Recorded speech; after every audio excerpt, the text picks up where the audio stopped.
In a personal injury case, when you come to a settlement, there's often multiple components as part of that settlement. For example, part of it might include medical expenses that have been incurred. Part of it might be recovery of lost wages. Part of it might be recovery of property damage of some sort, and other things such as pain and suffering, disability, things of that nature. Those are what's called general damages, things that you can't really add up with a calculator. You kind of come up with a number. Now, when a person comes to that settlement, there are often claims against that settlement.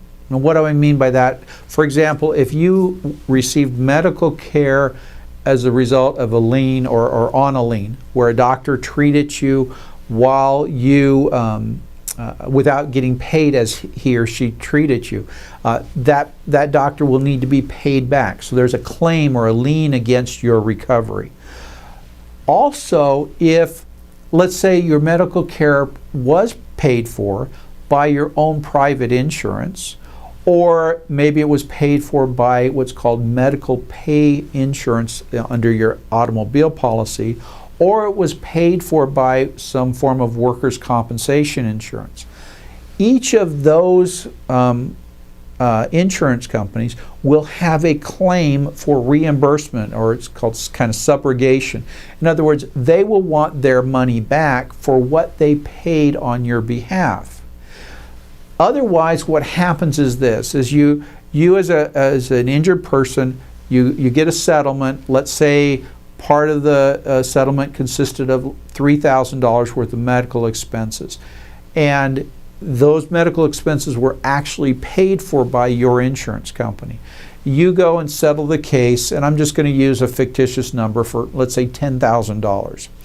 Well, if you didn't reimburse your medical expenses to your insurance company, then you basically would be getting paid $3,000 worth of medical services, but not paying for them, because you would get the $3,000 separately.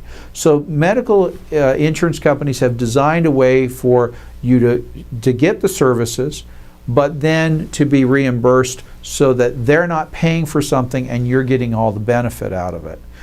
So that's one of those things that a lot of people don't understand, that just because your medical insurance pays for it doesn't mean you don't have to pay it back.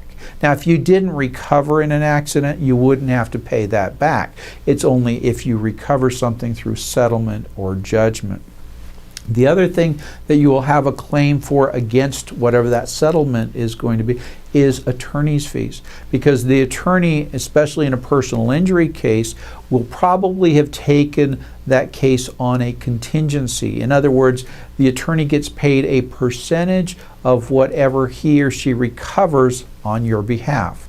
And when you calculate all these different things, all these deductions, whatever's left over comes to you as a settlement. So a settlement of $10,000, and you have to pay back $3,000 for medical expenses, you have to pay some attorney's fees, things of that nature. Whatever's left over, that's what you get as your portion of the settlement.